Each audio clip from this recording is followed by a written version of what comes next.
It all started on a quiet Saturday morning, the kind of morning every parent looks forward to when the kids are excited to play outside and the weather is perfect. The sun was shining, the grass was freshly cut, and the sound of my children laughing as they climbed up the slide and swung high into the air felt like the true essence of home. Our backyard had recently become the center of their happiness, thanks to the wooden playground set I had saved up for months to buy. It wasn't anything extravagant, just a sturdy swing set with a slide, monkey bars, and a little playhouse built in. To my kids, it was their world. To me, it was a symbol of family joy. But little did I know, one neighbor saw it in a very different way, and her name was Karen. Karen lived just 2 houses down, a woman known for her constant complaints and need to control everything in sight.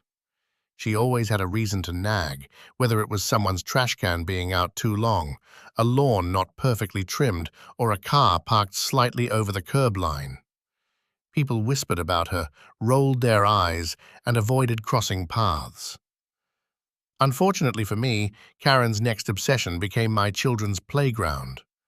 At first, I noticed her standing at the edge of her yard, arms crossed, staring. The swings squeaked lightly as my kids laughed, but her expression was filled with disapproval. I brushed it off, thinking maybe she was just in a sour mood. But soon enough, the situation escalated. Without warning, I found a typed letter shoved under my front door. The tone was harsh, demanding, and signed with Karen's name. She claimed that my swing set was an unsightly eyesore, that it ruined the neighborhood's aesthetic, and worst of all, she insisted I had to tear it down immediately. She even added that if I didn't, she would take this up with the authorities. I couldn't believe what I was reading. An eyesore. It was a children's playground, not a pile of junk. My yard was well kept, my house was painted, and everything about the structure was safe and legal. Yet, in Karen's world, children's joy was apparently offensive. I thought maybe if I ignored her letter, she would eventually move on to some other target. But of course, ignoring Karen only fueled her fire. The very next week, I noticed her snapping photos of my backyard from the sidewalk. She held her phone high, clicking away, while muttering under her breath. Later that day, she marched right up to me while I was watering the lawn. She didn't greet me, didn't ask politely. She simply barked that my eyesore had to go or else she'd report it. And report it she did. I soon received a notice from the city office claiming that a formal complaint had been filed against me regarding unsanctioned structures. The language was intimidating, full of legal references, and it made my stomach drop. Was my kids' playground actually in violation? Would I be fined? Would I really have to take it down just because Karen hated the sight of it? I started doing my research. I looked up local ordinances, zoning regulations, and community guidelines. As far as I could tell, backyard play sets were perfectly acceptable as long as they weren't excessively tall or built without safety considerations. Mine fit every requirement. I had even bought it from a reputable company that specifically marketed them as compliant with city codes. But Karen wasn't satisfied with trying to scare me with complaints. She took things further. She began spreading rumors to other neighbors, telling them my giant playground was lowering property values. She claimed it was dangerous and attracted noise. Some neighbors rolled their eyes at her theatrics, but a few actually started whispering concerns, and I began to feel isolated. Suddenly, my family was being painted as inconsiderate troublemakers for daring to let our children play in their own backyard. The final straw came when Karen filed a second complaint, this time trying to involve the HOA board. Now, my neighborhood's HOA wasn't as strict as some horror stories you hear about online, but Karen knew exactly how to exploit the system. She demanded that the board force me to remove the playground, threatening to escalate the issue to city council if they didn't take immediate action. That was the moment I realized this wasn't just about a swing set. Karen wanted control. She wanted to intimidate, to dominate, to bend people to her will. But she had picked the wrong family this time. Instead of backing down, I gathered my paperwork, receipts, safety certifications, and city zoning regulations. If Karen wanted a fight, she was about to get one. And the battleground wouldn't just be my backyard. It would be the city council chambers, where she would soon learn that not everyone bows to her demands. As I prepared my case, I couldn't help but feel a mix of anxiety and determination. The thought of speaking at a public meeting made me nervous, but the idea of losing the playground that brought my kids so much joy made me furious. This wasn't just about wood and swings. It was about standing up to a bully who thought she could rewrite the rules of the neighborhood. The city council date was set. Karen, of course, bragged to anyone who would listen that she was going to have the eyesore ripped out. She strutted around with confidence, certain the officials would side with her. But what she didn't realize was that her arrogance was about to backfire in the most satisfying way possible. And as I walked into that city council chamber, folder of evidence in hand, I knew this battle was just beginning. The night of the city council meeting felt heavier than I expected. Walking into that chamber, I could feel the tension buzzing in the air like static. Rows of chairs were already filling up with residents. Officials sat poised behind their desks, and at the front of the room, the council members shuffled papers, preparing for another evening of complaints and disputes. But this wasn't just any complaint. This was Karen's crusade. She sat in the second row, dressed in her sharpest blazer, a thick binder of evidence clutched against her chest. Her lips curled into a smug smile the moment her eyes met mine. She had the aura of someone who thought the game was already won, like the council was just a formality before she got her way. To her, this wasn't just about the playground. This was about power. My kids' laughter echoed in my memory as I took my seat. That sound reminded me why I was here. I wasn't going to let their joy be stolen because one neighbor decided to play dictator. The meeting began, and the council plowed through smaller agenda items, road repairs, budget allocations, and minor zoning approvals. But then, the clerk's voice announced Karen's complaint against me, and all eyes shifted. Karen rose like she was about to give the speech of her life. She approached the podium with confidence, flipping open her binder and adjusting her glasses. The tone in her voice dripped with superiority as she launched into her tirade. She described my children's playground as an unsightly monstrosity that destroys the neighborhood's character. She waved photos she had taken from the sidewalk, zoomed in to make the playset look larger than it really was. She insisted it was unsafe, even going so far as to claim it could collapse and injure not just their children, but others nearby. She tried to pull at the council's sense of responsibility, suggesting that allowing the playground to stay was a liability risk for the entire city. The more she spoke, the more exaggerated her claims became. She cited declining property values with no evidence, insisted that the noise from children's laughter was disruptive, and declared that if the council didn't act, the neighborhood would spiral out of control. As I listened, my frustration boiled. She wasn't just attacking the playground, she was attacking my family, my kids' happiness, and my right to enjoy my own home. But I stayed quiet, waiting for my turn, letting her dig her own hole. When Karen finally finished, she straightened her papers with a dramatic flair and returned to her seat, beaming proudly as if the council had no choice but to side with her. The room was silent for a beat. Then, the clerk called my name.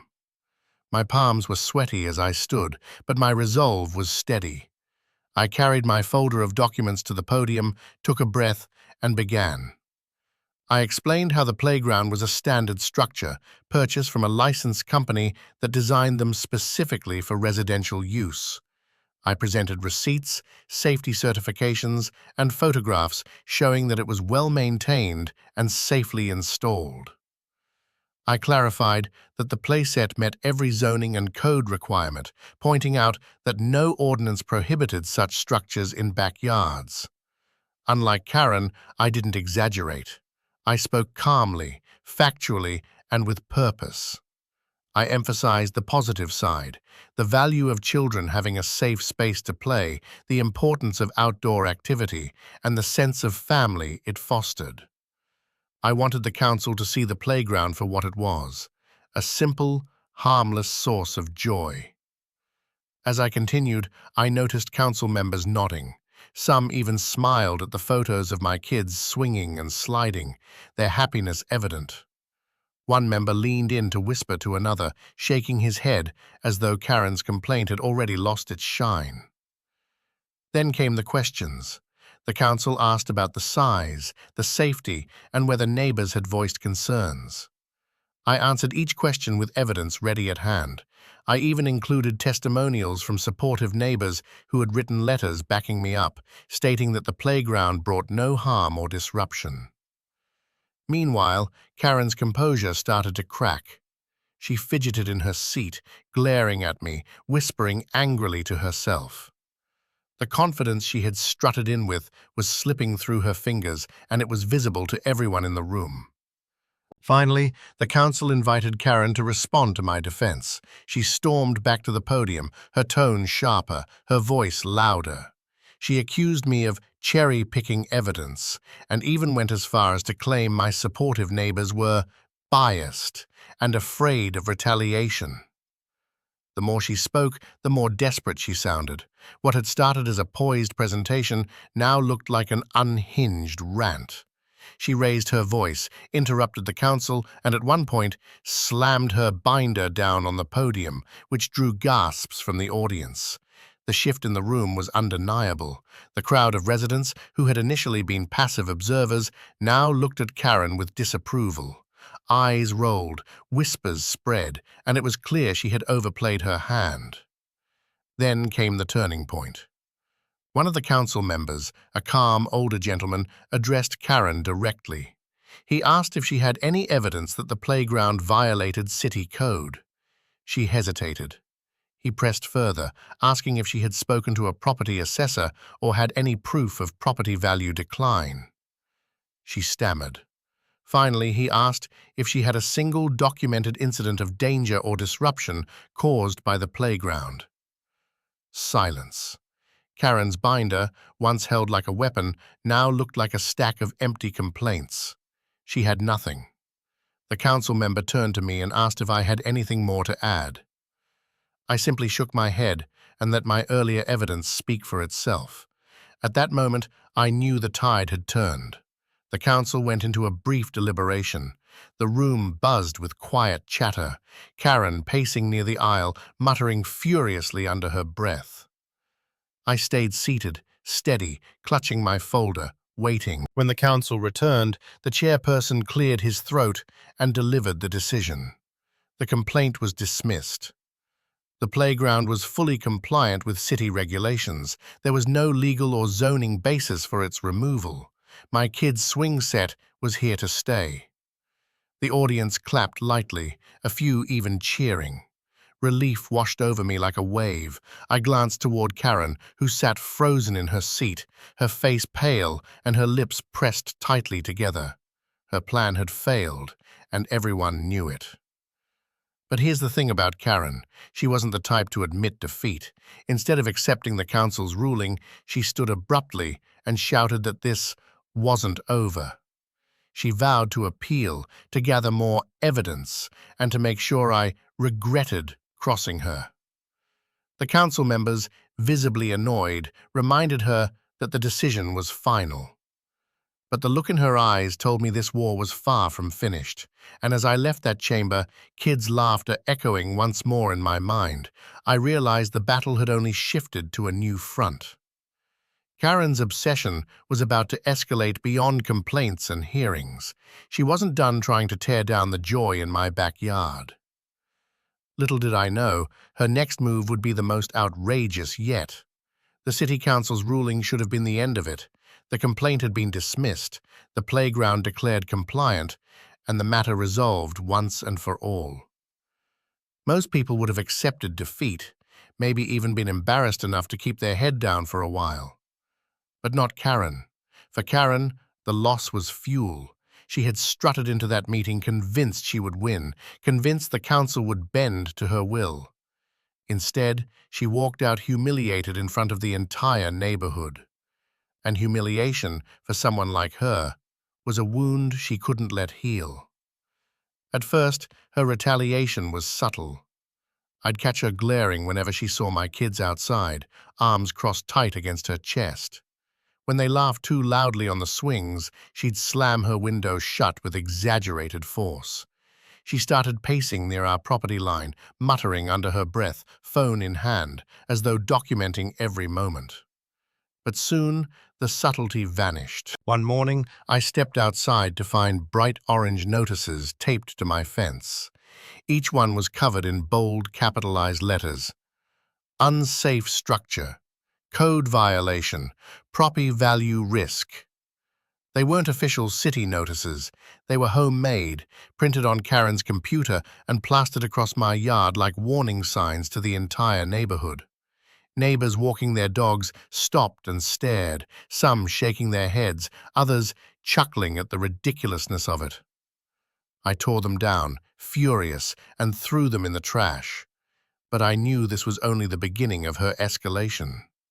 Next came the anonymous complaints. I'd receive phone calls from unfamiliar numbers claiming to be concerned citizens, worried about the safety of the playground.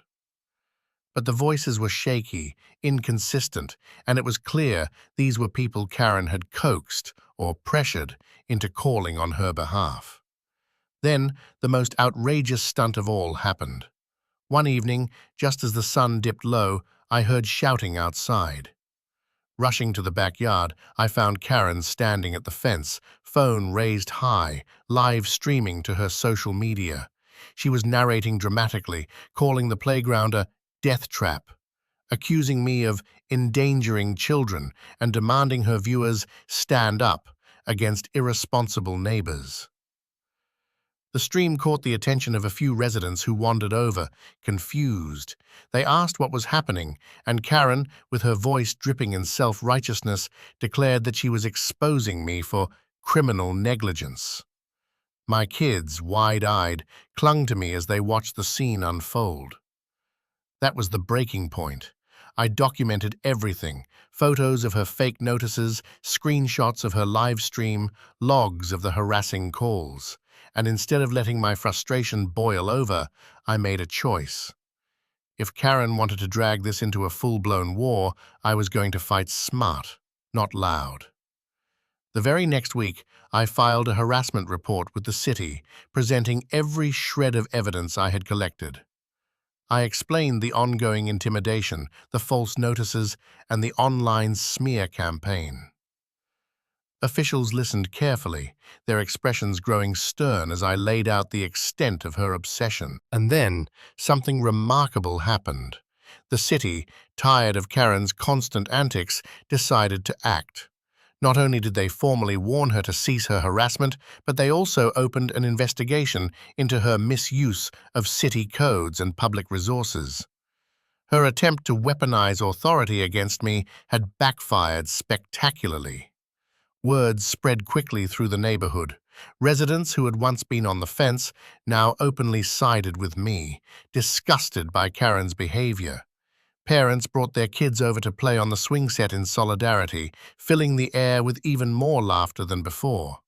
The playground became a symbol, not of division, but of resilience against Karen's tyranny.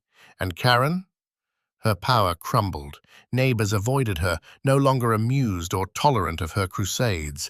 Where she once held influence through fear and intimidation, now she was met with rolled eyes and cold shoulders. Her social media rants were mocked, her fake notices dismissed, and her threats carried no weight. But the final blow came from the city council itself. At the next public meeting, a motion was introduced to censure residents who repeatedly filed baseless complaints. Karen's name wasn't mentioned outright, but everyone knew who the rule was aimed at. The council chair made it clear. Wasting city resources on personal vendettas would no longer be tolerated. Karen sat silently in the back row, her binder clutched tightly but unopened. For once, she had no speech, no theatrics, no fight left in her. The stage she had once commanded now belonged to the very people she had tried to silence. As I left that meeting, neighbors patted me on the back, congratulating me for standing up to her. My kids ran ahead, excited to get home to their swing set, their laughter echoing through the night air. And in that moment, I realized the war was finally over. The playground stood tall in our yard, untouched and unmovable, a permanent reminder that bullies only win when you let them. Karen had demanded I tear it down, but instead, her obsession had torn down her own reputation. In the end, the city council didn't just shut her down. They exposed her for what she truly was, a neighbor who cared more about control than community. And while her legacy would forever be one of bitterness, mine would be the sound of my children laughing freely in the backyard, their joy louder than her complaints could ever be. Because in neighborhoods, just like in life, there will always be Karens. But as this story proved, when you stand firm, present the truth, and refuse to be bullied, you don't just protect your home, you protect your peace. And that's a battle worth winning, every single time.